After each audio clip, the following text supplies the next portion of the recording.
I'm planning a trip with your grandparents, I said. What about you? Do you have any plans? I called my son Anthony after my in-laws invited us on a vacation. I have practice, so you all should go and have fun. But isn't this trip a bit out of the ordinary? Are you okay, Mom? I'll manage. I'll bring you back a souvenir. Work hard at your practice.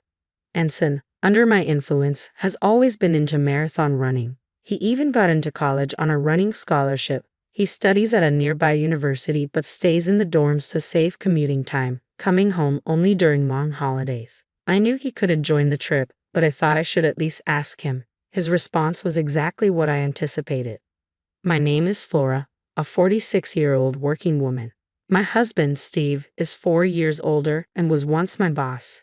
He's competent, and I respect him. After our marriage and the birth of our son, we built a happy family. Yet somewhere along the way, our relationship began to break down.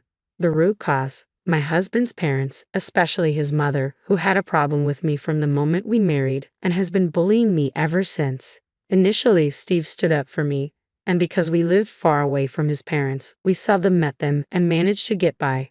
But when our son, who loves marathoning, wanted to attend a high school near my in-laws, things changed.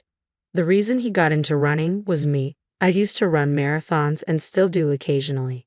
It made me happy to see him take an interest in running just like me, so I convinced Steve to move closer to the high school my son wanted to attend.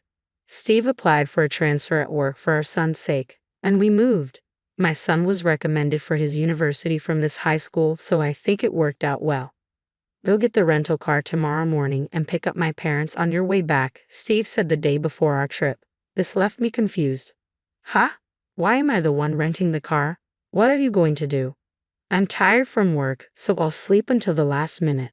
Once you pick up my parents, come back, and I'll take over from there. It's in the same direction as our destination anyway. I could understand what he was saying, but if anything, I was more exhausted. Despite working similar hours, I was the one taking care of all the housework. When I think about it, we used to split the household chores equally. However, ever since we moved closer to his parents, they've been visiting us frequently. When his mother saw Steve doing housework, she vehemently opposed it. Housework is the wife's job. It's not something the breadwinner should do. Isn't that right, Flora? Overwhelmed by her intensity, I initially nodded in agreement. This continued until Steve eventually stopped doing anything around the house. It was partly Steve's fault, but I believe the main cause was his mother. Moreover, Steve started to echo his mother's sentiment, saying, I am the breadwinner, every now and then. By that time, it was too late for me to correct the situation, and I didn't even feel like trying anymore. Steve changed drastically over the past few years. His work performance seemed to have declined, and he frequently vented his frustrations on me. However, I realized that arguing back was more trouble than it was worth, so I decided to simply accept things as they are. That's the least stressful way for me to live. There were times I considered getting a divorce, but when it came time for our son's college recommendation, I feared it could disadvantage him if we were a single-parent family, so I couldn't go through with the divorce. Instead, I tricked my mind into believing I was taking care of a dog, not a person, and surprisingly, it did relieve some of my stress. So I began to feel like it wasn't worth expending my energy on getting a divorce, and that's how I've arrived at where I am today. The reason I agreed to join this trip was because it was to a resort that I absolutely love. I knew I could thoroughly enjoy myself even if I ended up doing things alone.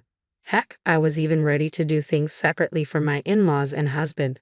Perhaps I was invited mainly because they needed someone to share the driving, but both my husband and my father-in-law can drive, so it'll work out one way or another.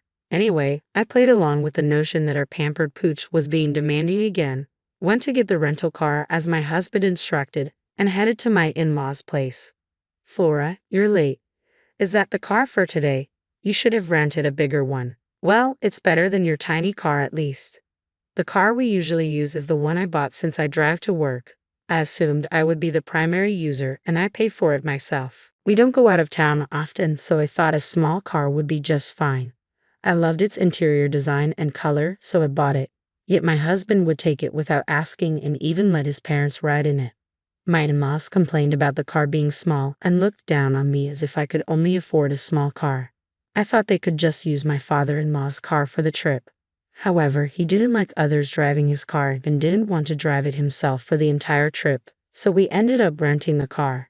Even so, I wasn't consulted about any of this. I just found out that I would be the one to pick up the rental car and drive it, with them in the back seat the whole time. It made me want to tell them to drive themselves. In a word, they are tiresome. In the end, my husband, who had said he would take turns driving, slept the entire time. My father-in-law didn't want to drive unless it was his own car, so I ended up driving all the way to our destination. With my husband asleep, my father-in-law kept criticizing my driving. He would say things like, "You could have turned left there, even though an oncoming car was obviously approaching," or "Why didn't you go, even though the light was turning red?" It was nothing but unnecessary stress. My mother-in-law joined in, saying, "Flora, your driving is as bad as ever." I didn't want to be criticized by a woman who can't even drive. At least I'm better than my father-in-law, who, as far as I know, has crashed his car at least 5 times. Despite being told he should surrender his license before causing a major accident, my mother-in-law kept insisting it was just bad luck and that he is a good driver. Well, I didn't want to ride in a car driven by my father-in-law anyway.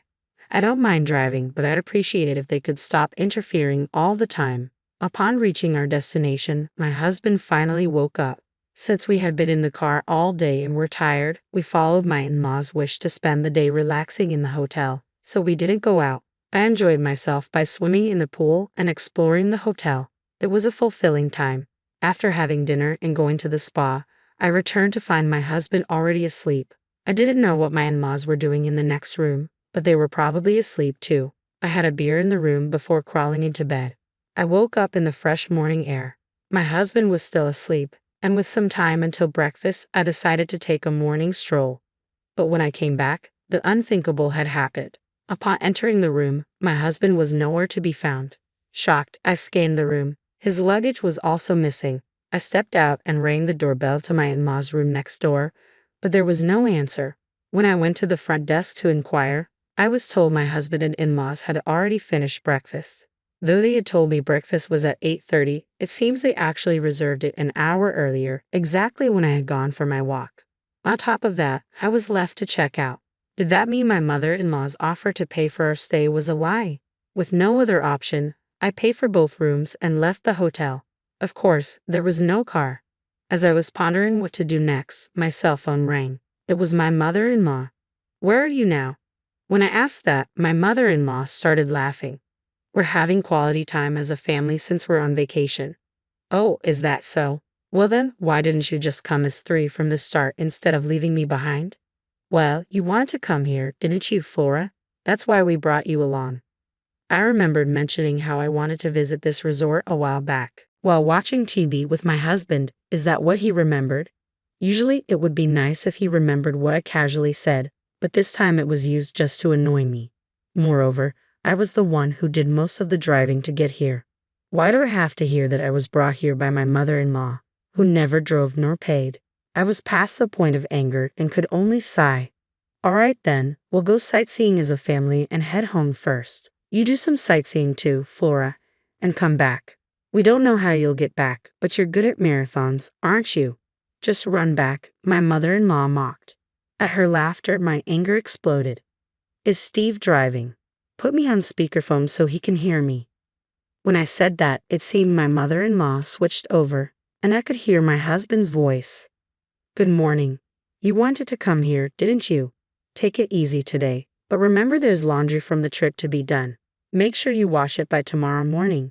He sounded cheerful. I had no more feelings for him. "Do your own laundry." "Hey, that's no way to talk. I'm the breadwinner, and telling you to take it easy today. You should be saying thank you." "Oh right, the breadwinner.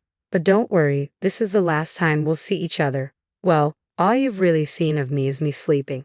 "What do you mean? We need to come home today. There's laundry and house cleaning to be done." "Yeah, that's why I'm not going back." "What are you talking about?" His voice was shaken. "I'm getting a divorce. You told me half a year ago, didn't you, that you met your soulmate, your childhood friend, and you were going to marry her? You reunited when she moved back to your hometown, right? The childhood friend who had divorced. Remember you showed me the divorce papers?"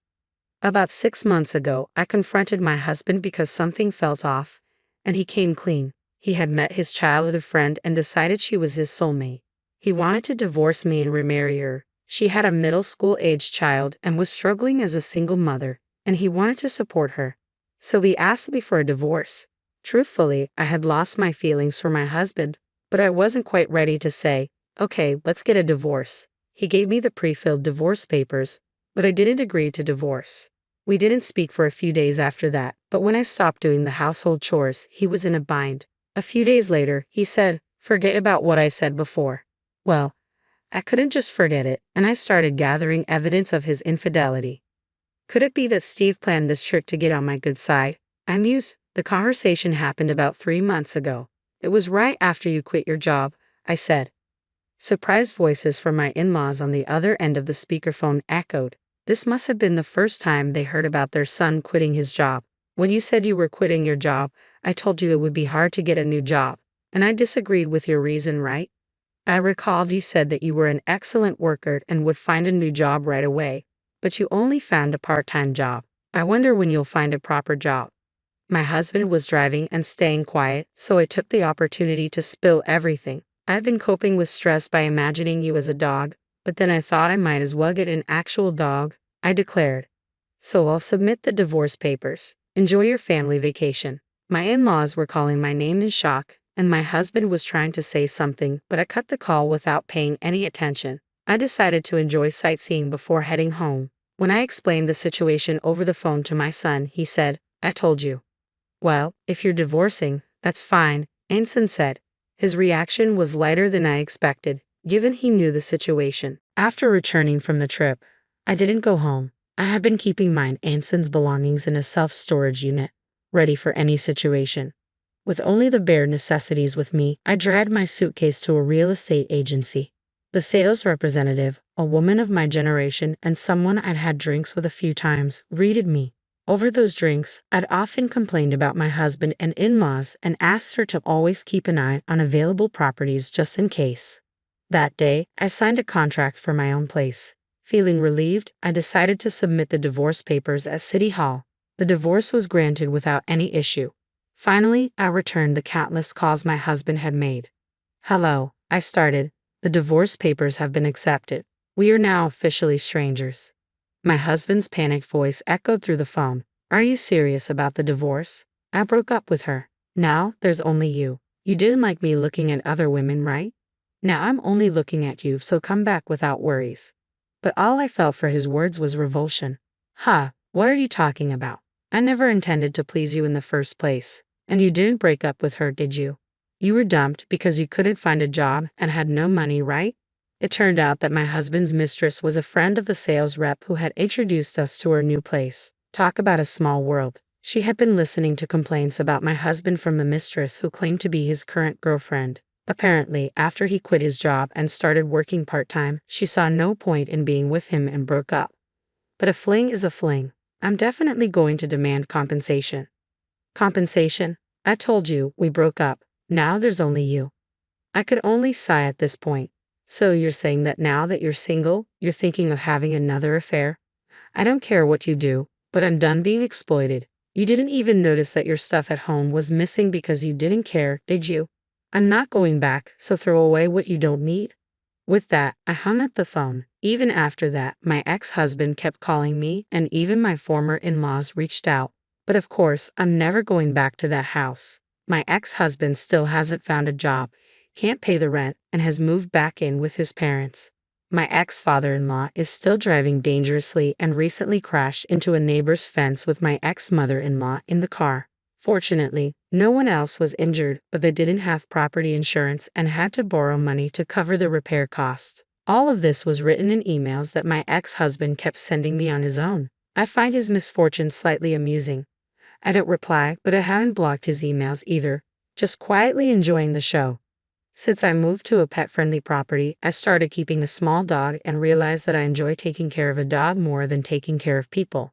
My son, worried about me being alone, has started coming over on weekends, a change from his previous habit of only visiting on long holidays. I'm living a fulfilling life every day. Maybe this weekend, I'll go back to that resort town for the first time in a while.